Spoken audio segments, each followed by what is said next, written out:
Hai, kembali lagi di channel Borneo Mythos Story. Kali ini kita akan menceritakan perjanjian buaya sang bedal dengan moyang orang sungai di pendalaman Sungai Kinabatangan. Mari kita dengar cerita ini.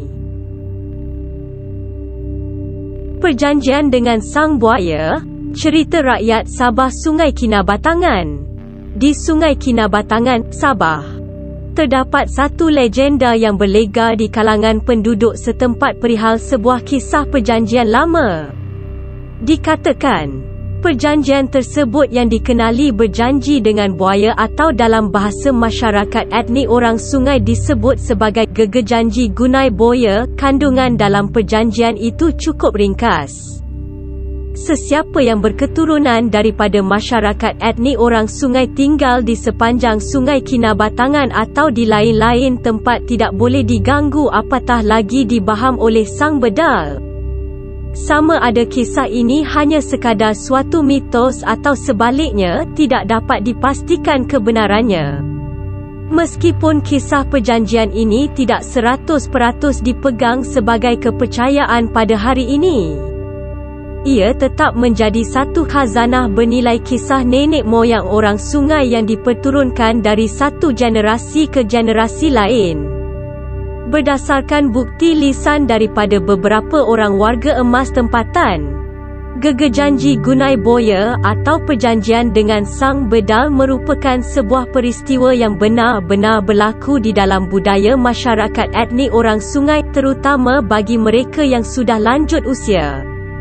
Menurut seorang warga emas yang bernama Mak Andam Bahima Sapiuddin, 65, perjanjian ini dipercayai bermula di antara seekor raja buaya yang digelar Aki Turonggari dengan seorang wanita tua yang lebih dikenali sebagai Dukun Aduk Si Bulik-Bulik.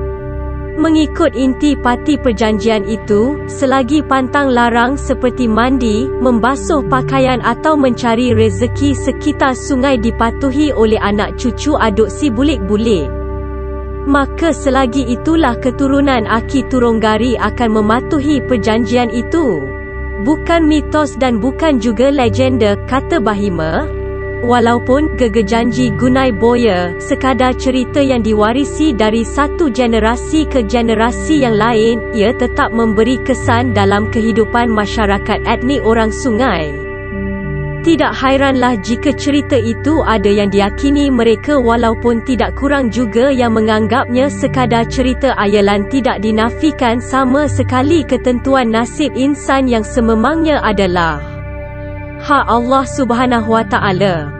Gegejanji ganai boya seolah-olah terpakai pada kehidupan masyarakat etnik orang sungai ketika mereka masih berpegang kukuh kepada pantang larang yang dipersetujui antara Aduk Si Bulik-Bulik dengan Aki Turonggari, seingat anggota masyarakat generasi tua di sepanjang Sungai Kinabatangan. Belum ada antara mereka atau anak cucu mereka dibaham buaya. Selain Bahima, kisah perjanjian tersebut turut dikongsi oleh 5 orang nelayan dari kampung Sukau, iaitu Sumanto Selamat, 52, Aris Mail, 38, Kamsa Ahmad, 29, Ridwan Takasi, 45, dan Ramli Juair, 41. Meskipun belum pernah di antara mereka diganggu sang bedal, langkah berjaga-jaga tetap diutamakan setiap kali mereka turun ke sungai untuk menangkap ikan. Memang tidak dinafikan, kelima-lima orang nelayan ini mendakwa pernah terserempak dengan keturunan sang raja buaya. Peristiwa menakutkan itu dialami sendiri oleh Ridwan yang berseorangan sedang asyik menarik bubu udang galah yang dipasangnya.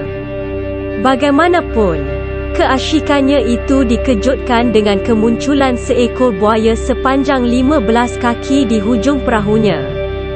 Dia yang terperanjat dengan situasi yang mencemaskan itu tidak mampu berbuat apa-apa melainkan mulutnya terkumat kamit membaca doa. Pun begitu, nasib masih menyebelahinya kerana buaya tersebut perlahan-lahan tenggelam dan menghilang ke dasar sungai. Namun demikian, bukan tidak pernah sang bedal menyambar manusia di tebing sungai sebagai santapannya. Difahamkan pernah berlaku kes pada September tahun 2013 seorang pekerja ladang di sebuah syarikat peladangan kelapa sawit menjadi habuan sang bedal.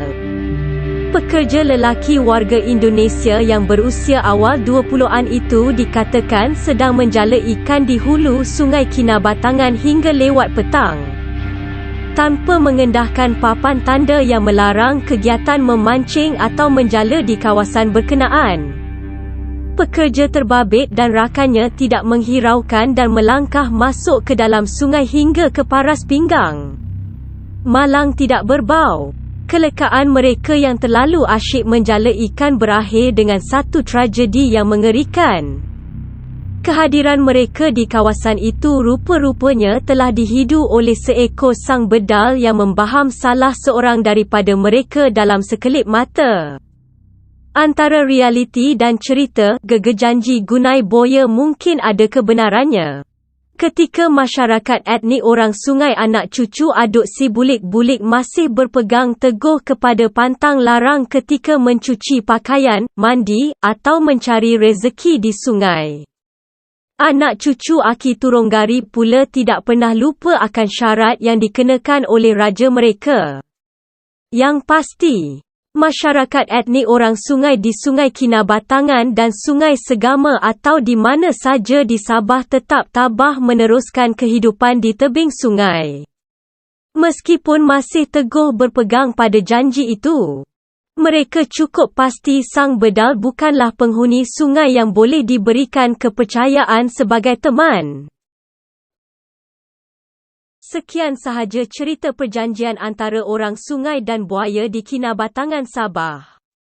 Kalau kamu suka mendengar cerita-cerita masyarakat Sabah yang menarik, sila share dan jangan lupa tekan butang subscribe dan lonceng supaya kamu tidak ketinggalan dengan video yang terbaru dari kami. Sekian, bye-bye.